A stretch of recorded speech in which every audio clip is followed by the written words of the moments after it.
On dénonce l'équilibre global du projet, le fait que, faute de financement venant de l'État ou de la région, parce que la gare du Nord, c'est la gare qui est la plus fréquentée en Europe, mais aussi c'est la plus fréquentée en Île-de-France. Il y a 700 000 voyageurs par jour en période normale, hors crise sanitaire, mais qui fréquentent la gare quotidiennement et qui du coup sont les premiers impactés. Et le projet tel qu'il a été défini, il tourne totalement le dos aux voyageurs du quotidien.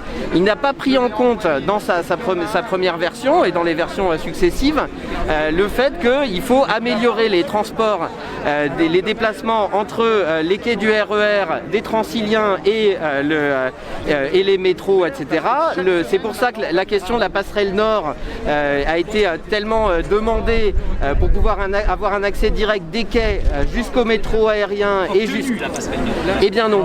Détrompez-vous, c'est une passerelle fantôme qui a été obtenue. C'est une passerelle qui n'est pas financée, c'est-à-dire qu'il y a 20 millions d'euros qui sont mobilisés mais qui sont nettement insuffisants. Et en plus, c'est pas une passerelle pour prendre un train, ce qui est prévu, enfin, ce qui a été dessiné dans le protocole, c'est une passerelle pour faire ses courses, puisque cette passerelle, elle est censée aller du boulevard de la Chapelle jusque dans le centre commercial. Et donc, elle rajoute encore du problème de la densification des flux du côté sud de la gare, autour du parvis, et donc elle continue d'ajouter encore des problèmes.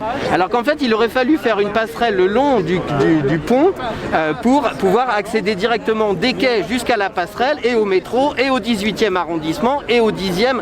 C'est ça dont on avait besoin et qui a été demandé avec force par les associations. Et donc ça va pas.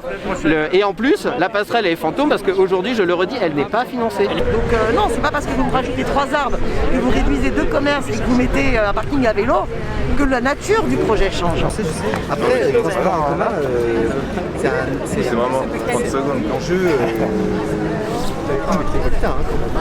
Dans tout le quartier, notre crainte aussi, c'est que un afflux de commerces nouveaux sur cette gare du Nord va nous faire fuir le peu de commerçants qui restent, les commerçants du quotidien qui restent dans le quartier, et on va voir apparaître encore plus de boutiques vides ou plus de boutiques type vente de téléphone, etc.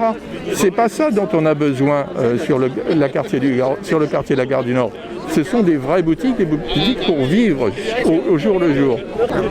Nous, on veut un projet qui soit capable de satisfaire les voyageurs, qu'ils soient du quotidien, qu'ils soient du réseau Transmanche, maintenant encore, qu'ils soient des régions, mais satisfaire aussi la vie du quartier et développer la vie du quartier. Et concentrer les commerces dans la gare du Nord, c'est mauvais pour nous.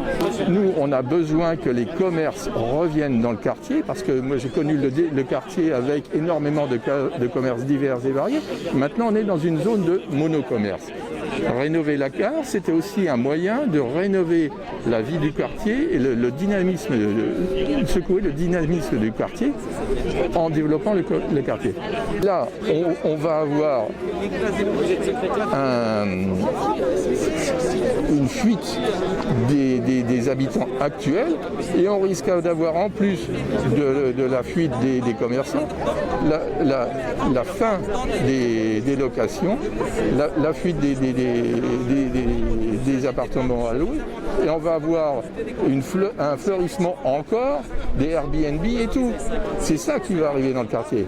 Le quartier doit être complètement déshumanisé, à mon avis. Et c'est pour ça qu'on se bat. C'est que la gare du Nord a été vendue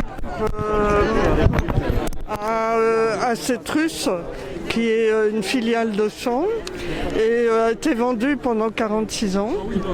Pour 46 ans, donc c'est une mainmise du privé sur l'espace public, et avec un projet extrêmement marchand de commerce, de bâtiments qui vont se construire dans une partie de la gare qui va gêner les habitants, qui va perturber complètement la vie de l'environnement et surtout, ce qui est le plus grave, ne prend pas en compte suffisamment les besoins des usagers de la gare. Il y a des problèmes.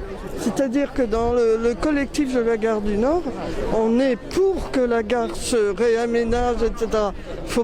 On n'est pas contre les réaménagements, mais à condition que soient pris en compte prioritairement les besoins des usagers, notamment les problèmes du passage RER-train, qui sont difficiles quand vous êtes gare du Nord.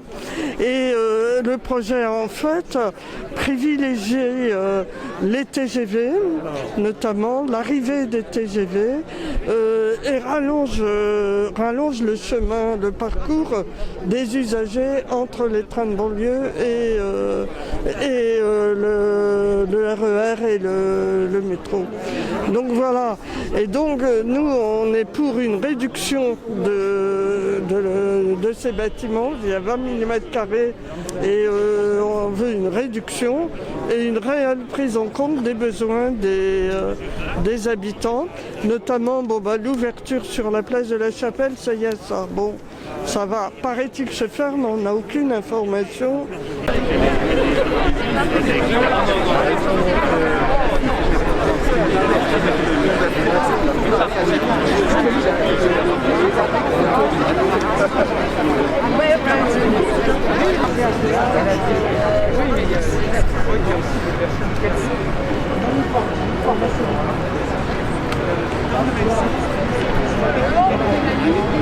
Le pacte pour la transition, c'est un ensemble de 32 mesures pour une transition sociale, écologique et démocratique, et qui relèvent des compétences des mairies, donc des communes et des intercommunes. Et donc l'objectif, c'est que des collectifs citoyens locaux s'emparent de ces mesures et poussent les candidats aux élections à s'engager pour ces mesures. Alors chaque mesure est déclinée en 3 niveaux, donc ce qui permet à chacun, quel que soit le niveau duquel il part, de trouver, d'avoir un objectif un peu plus ambitieux que ce qu'il fait déjà. Donc à Paris, on a signé avec 4 listes candidates, dont Anne Hidalgo, qui a été élue. Et là, on est là aujourd'hui parce qu'elle s'est engagée sur 29 mesures sur les 32, à des niveaux différents selon les mesures.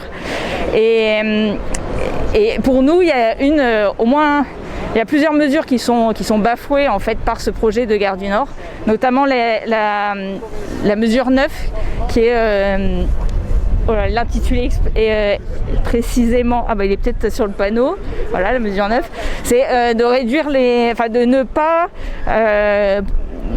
pas construire de nouvelles surfaces commerciales. Donc elle s'était engagée au niveau 2 sur cette mesure, c'est-à-dire au moins ne pas favoriser, s'opposer à ces nouvelles surfaces commerciales. Et en plus, dans les commentaires, elle avait écrit explicitement qu'elle s'opposait au projet de la Gare du Nord. Donc là, on ne comprend pas très bien ce revers de situation. Et en plus des 32 mesures, il y a 3 principes transversaux, dont le principe B qui est de co-construire les politiques locales donc avec les citoyens, les associations. Et alors là, ce principe est complètement n'est pas du tout mis en œuvre, puisqu'il y a beaucoup d'associations qui étaient là d'ailleurs ce matin, qui s'opposent depuis longtemps à ce projet ou qui proposent des solutions qui remontent un peu la vie des citoyens et qui vont pas du tout dans ce sens-là. Donc il n'y a pas d'écoute. Donc là en plus un engagement sur 46 ans, ça privatise, ça prend pas du tout en compte la vie, les souhaits, les usages des habitants, des usagers de la gare, ceux qui passent dans le quartier.